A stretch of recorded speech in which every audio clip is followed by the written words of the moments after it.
नमस्कार। अब अरविंद केजरीवाल तक शराब नीति घोटाले की आंच पहुंच गई है।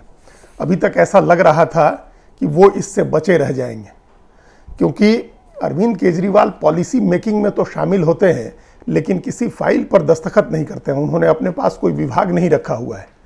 मनीष सिसोदिया इस वजह से फंसे उप मुख्यमंत्री थे, लेकिन उनके पास आबकारी विभाग भी था और पॉलिसी जो बनी थी, नई शराब नीति बनी थी, उसको बनाने में उनकी मुख्य भूमिका थी, क्योंकि वो उस मंत्रालय के मंत्री थे। संजय सिंह जो राज्यसभा के सदस्य हैं आम आदमी पार्टी के, उनके ऊपर आरोप लगा कि उन्होंने पैसे लिए और उन्होंने एक कारोबारी को अरविंद केजरीवाल से मिलवाया था, लेकिन सीधे तौर पर अरविंद केजरीवाल तक इसकी जांच नहीं पहुंच रही थी। लेकिन जब से सुप्रीम कोर्ट ने यह कहा था 4 अक्टूबर से ही कि अगर शराब नीति घोटाले में पैसा लिया गया है और उस पैसे का पार्टी में इस्तेमाल हुआ है, तो पार्टी को भी आरोपी बनाया जाना चाहिए है। क्यों नहीं बनाया गया पार्टी को आरोपी? तो उसके बाद कहा था एजेंसीज ने कि हम, ईडी और सीबीआई ने, कि हम उनको, आम आदमी पार्टी को भी आरोपी बनाने पर विचार कर रहे हैं। लेकिन पार्टी तो आरोपी नहीं बनी। लेकिन जिस दिन मनीष सिसोदिया की जमानत सुप्रीम कोर्ट ने खारिज की और ये कहा कि एजेंसीज ने, ईडी ने टेंटेटिव तरीके से कुछ चीज़ें साबित कर दी हैं, अस्थायी तौर पर कुछ चीज़ें साबित कर दी हैं, इसलिए अभी जमानत नहीं दी जा सकती है, और सुप्रीम कोर्ट ने ट्रायल जल्दी करके और सुनवाई पूरी करने की एक टाइमलाइन दी निचली अदालत के लिए, उसके तुरंत बाद, उसके कुछ ही घंटों के बाद ईडी ने समन जारी कर दिया अरविंद केजरीवाल के लिए। और उसके बाद से अरविंद केजरीवाल की पार्टी के तमाम नेता ये कह रहे हैं कि अरविंद केजरीवाल को गिरफ्तार किया जा सकता है। ईडी उनको गिरफ्तार करने की तैयारी कर रही है। 2 नवंबर को उनकी गिरफ्तारी हो सकती है। जो आम आदमी पार्टी के मुख्य प्रवक्ता हैं और राज्य सरकार में मंत्री भी हैं, सौरभ भारद्वाज, उन्होंने तो यहां तक कहा कि अरविंद केजरीवाल गिरफ्तार हो जाते हैं तो जेल से ही सरकार चलेगी। अब सोचिए ये कितनी बड़ी बात है कि जेल से ही सरकार चलेगी, ये आम आदमी पार्टी कह रही है। और इस आधार पर वो ये साबित करना चाहती है कि हम कतई बेईमान नहीं हैं, हम तो कट्टर ईमानदार पार्टी हैं और हमको परेशान किया जा रहा है राजनीतिक कारणों से। केंद्र की जो सरकार है और भारतीय जनता पार्टी है, वो आम आदमी पार्टी को खत्म करना चाहती है और इसलिए वो इस तरह की कार्रवाई हो रही है। अब आप देखें कि आम आदमी पार्टी पर कुछ हद तक ये आरोप जो है, इस तरह की बातों में कुछ हद तक सच्चाई भी होती है, क्योंकि जिस तरह से आम आदमी पार्टी के ऊपर कार्रवाई हो रही है, इतनी नई पार्टी है और इतने कम समय में ये पार्टी, इसको राष्ट्रीय पार्टी का दर्जा मिला, जिसको लेकर के आम आदमी पार्टी ने कहा भी कि अगर प्रधानमंत्री नरेंद्र मोदी को तो विरासत में पार्टी मिली थी, भारतीय जनता पार्टी उनको फोकट में मिल गई थी, लेकिन अरविंद केजरीवाल ने तो अपने खून पसीने से एक नई पार्टी खड़ी की, उन्होंने पार्टी बनाई, खड़ी की और उसको राष्ट्रीय पार्टी का दर्जा दिलाया। तो ये एक फर्क है। लेकिन जिस तरह से कार्रवाई हो रही है दिल्ली से लेकर के पंजाब तक आम आदमी पार्टी के नेताओं के ऊपर, वो कम हैरान करने वाला नहीं है। किसी न किसी मामले में, पहले अरविंद केजरीवाल की सरकार के मंत्री थे सत्येंद्र जैन, उनको हवाला के मामले में गिरफ्तार किया गया, वो लंबे समय जेल में रहे और सेहत के आधार पर छूटे। उसी तरह से मनीष सिसोदिया को शराब नीति घोटाले में पकड़ा गया, फिर संजय सिंह की शराब नीति घोटाले में गिरफ्तारी हुई। उधर अभी जिस दिन अरविंद केजरीवाल को नोटिस जारी हुआ, उसके अगले ही दिन पंजाब में आम आदमी पार्टी के विधायक कुलवंत सिंह के यहाँ केंद्रीय एजेंसियों का छापा पड़ा, अरविंद केजरीवाल को समन हुआ। तो एक तरह से चारों तरफ से शिकंजा कसा जा रहा है। सवाल है कि अगर अरविंद केजरीवाल गिरफ्तार हो जाते हैं, जैसा कि आम आदमी पार्टी आशंका जता रही है, तो क्या वो सचमुच पार्टी और सरकार दोनों चला सकते हैं जेल में बैठ करके? ये उन्होंने कहा, सौरभ भारद्वाज ने, कि जेल से ही फ्री बिजली दी जाएगी, फ्री पानी दिया जाएगा, जो फ्री सुविधाएं दी जा रही हैं वो जेल से ही दी जाएंगी, अच्छी शिक्षा की व्यवस्था, अच्छा स्वास्थ्य की व्यवस्था, अच्छी स्वास्थ्य की व्यवस्था, वो सब जेल से ही देंगे अरविंद केजरीवाल। अब सवाल है कि क्या सचमुच जेल से ये सरकार भी चला सकते हैं और पार्टी भी चला सकते हैं? सरकार तो एक हद तक माना जा सकता है कि वो चला लेंगे, क्योंकि वहाँ जैसे मनीष सिसोदिया भी जेल में थे और उसके पहले सत्येंद्र जैन को तो काफ़ी समय तक बिना विभाग का मंत्री बना के रखा गया था। तो एक ये संभव है कि सरकार वो चला ले, कुछ चीज़ें सरकार का काम हो जाए सरकार का। लेकिन पार्टी कैसे चलाएंगे? अरविंद केजरीवाल तो अकेले नेता हैं अपनी पार्टी के, आम आदमी पार्टी के। सरकार तो और भी मंत्री चलाते हैं। उन्होंने आतिशी की स्थिति उप मुख्यमंत्री वाली बना दी है। उनके पास 13 मंत्रालय हैं, 10-12 मंत्रालय सौरभ भारद्वाज के पास भी में हैं, 10-12 मंत्रालय कैलाश, माफ करिएगा, उनके जो ट्रांसपोर्ट मिनिस्टर हैं गहलोत के पास भी हैं। लेकिन इस तरह से जो है इस पार्टी तो नहीं चलेगी। पार्टी के तो वो इकलौते नेता हैं। उन्होंने सब कुछ अपने इर्द गिर्द बना रखा है, सारी पार्टी की रणनीति बनानी हो, पार्टी के लिए बयानबाजी करनी हो, पार्टी के लिए रैलियां करनी हो, तो सब वो करते हैं।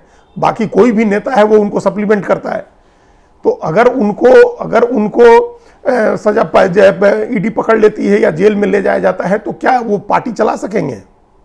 और जो पार्टी के विस्तार की जो सारी तैयारी है उनकी, और जो लोकसभा चुनाव आने हैं अगले 6 महीने के भीतर, तो क्या पार्टी लड़ पाएगी?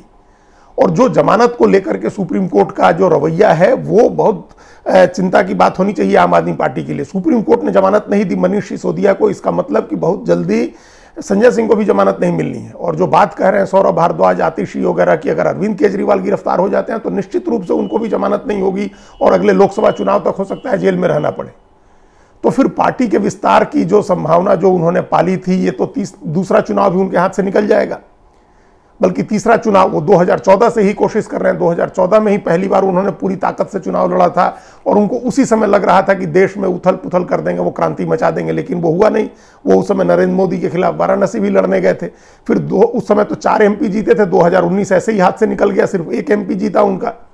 अब 2024 को लेकर के उनकी उम्मीदें थी, अगर इसी तरह से ईडी और सीबीआई की कार्रवाई चलती है और शराब नीति घोटाले में वो जेल चले जाते हैं तो फिर तो पार्टी के विस्तार की सारी संभावना खत्म हो जाएगी। सरकार तो दिल्ली की चलाते रह सकते हैं लोग, और वो भगवंत मान पंजाब की सरकार चलाते रह सकते हैं, लेकिन पार्टी नहीं चलेगी। पार्टी चलाने के लिए अरविंद केजरीवाल का चेहरा, उनकी मौजूदगी, उनकी जनसभाएं, उनकी सारी चीजें जरूरी होंगी।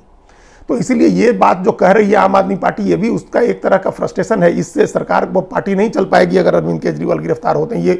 ये ब्रेव फेस भले पार्टी दिखा रही है, लेकिन वो कतई नहीं चाहेंगे ये लोग कि अरविंद केजरीवाल गिरफ्तार हो। इसके 2 खतरे हैं। एक खतरा तो ये है कि पार्टी का कामकाज कमजोर पड़ेगा। दूसरा खतरा ये है कि पार्टी की जो ब्रांडिंग है कट्टर ईमानदार होने की, वो ब्रांडिंग खराब हो रही है। अभी जो सुप्रीम कोर्ट ने 338 करोड़ रुपए को लेकर के कहा कि शराब के डिस्ट्रीब्यूटर्स को अतिरिक्त लाभ हुआ 338 करोड़ रुपए का, सरकार के खाते में अतिरिक्त पैसा आने की कोई सूचना नहीं है, क्योंकि जो पुरानी शराब नीति दिल्ली में लागू हुई है उससे ज्यादा रेवेन्यू आया है। जो नई शराब नीति दिल्ली सरकार ने लागू की थी उसके मुकाबले पुरानी शराब नीति में ज्यादा रेवेन्यू आया है। तो सरकार को ज्यादा रेवेन्यू आया नई शराब नीति से, ये अभी प्रमाणित नहीं है, लेकिन जो डिस्ट्रीब्यूटर थे उनको लाभ के ऊपर 338 करोड़ का अतिरिक्त लाभ हुआ, ये बात सुप्रीम कोर्ट ने कही है। तो अतिरिक्त लाभ किसी कंपनी को कोई कंपनी कमा रही है और सरकार को लाभ नहीं हो रहा है, तो फिर ये तो कहीं ना कहीं गड़बड़ है इसमें।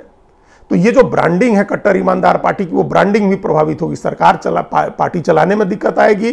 जो पार्टी की ब्रांडिंग है कट्टर ईमानदार होने की, अरविंद केजरीवाल की सबसे ज्यादा ईमानदार और सबसे ज्यादा देशभक्त होने की जो ब्रांडिंग है, वो ब्रांडिंग प्रभावित होगी और इसका बड़ा असर लोकसभा चुनाव में पार्टी के कामकाज पर पड़ेगा। इसके अलावा अगर बीजेपी अपना एक्सपेंशन अपना चाहती है, पैर फैलाना दिल्ली में, तो उसको ये फायदा भी होगा और एक फायदा कांग्रेस पार्टी को भी होगा। इसलिए कांग्रेस के नेता बहुत सोच समझ के बड़ी सावधानी से आगे कदम बढ़ा रहे हैं या कोई बयान दे रहे हैं। दिल्ली के प्रदेश के जो नेता हैं वो तो लगातार अटैक ही कर रहे हैं, वो कतई कोई सहानुभूति नहीं दिखा रहे हैं आम आदमी पार्टी के साथ। और कांग्रेस भी ये कहीं ना कहीं, जो दिल्ली के प्रदेश के नेता हैं, हो सकता है राष्ट्रीय नेता भी हो, वो भी चाह रहे हो कि अरविंद केजरीवाल पर कार्रवाई हो, तो इसका फायदा कांग्रेस को भी मिलेगा। क्योंकि विपक्षी गठबंधन के भीतर जो आम आदमी पार्टी की स्थिति है और वो ज्यादा सीटें मांगने का जो उसका अभी से दिख रहा है रुख, वो रुख नरम होगा, उससे कॉम्प्रोमाइज करना होगा। आम आदमी पार्टी फिर बहुत मजबूती से मोल भाव करने की स्थिति में नहीं रहेगी इंडिया के भीतर। और अभी भी जिन 5 राज्यों में से, जहां 3 राज्यों में मध्य प्रदेश, छत्तीसगढ़ और राजस्थान में आम आदमी पार्टी के उम्मीदवार लड़ रहे हैं, वहां भी उनका कैंपेन डिरेल होगा और उसका फायदा भी कांग्रेस पार्टी को होगा। तो ये अभी कांग्रेस बीजेपी दोनों को, बीजेपी कार्रवाई भले बीजेपी की सरकार कर रही है, लेकिन कांग्रेस को भी इसमें फायदे की उम्मीद है। और नुकसान सिर्फ आम आदमी पार्टी का होगा। इसलिए भले अभी कहने के लिए मीडिया में जो कहें आम आदमी पार्टी के नेता, लेकिन सब यही चाहेंगे कि किसी तरह से अरविंद केजरीवाल बचे रहें, वो बाहर रहें। और उसके बाद अगर चले गए तो जेल में, तो उनको फिर मुख्यमंत्री पद से इस्तीफा देना होगा। जेल में रह के तो मुख्यमंत्री नहीं बने रहेंगे वो, और तब किसको मुख्यमंत्री बनाया जाएगा पार्टी के सामने, यह भी बड़ा सवाल होगा। अरविंद केजरीवाल किसी और को सौंपना नहीं चाहेंगे, गद्दी सत्ता नहीं सौंपना चाहेंगे, तो क्या वो भी बिहार में राबड़ी देवी की तरह, जिस तरह से लालू यादव जेल गए थे तो राबड़ी देवी को मुख्यमंत्री बनाया था, उस तरह से अपनी पत्नी सुनीता केजरीवाल को मुख्यमंत्री बनाएंगे? उन्होंने भी सर्विस से, वो भी इंडियन रेवेन्यू सर्विस की अधिकारी थी, इनकम टैक्स की बड़ी अधिकारी थी, और उन्होंने VRS ले लिया है, तो क्या उनको बनाएंगे? ये कई सवाल हैं जो जिस बात की चर्चा कर रहे हैं आम आदमी पार्टी के लोग। अगर अरविंद केजरीवाल गिरफ्तार होते हैं तो इन सारे सवालों का जवाब तलाशना होगा। धन्यवाद।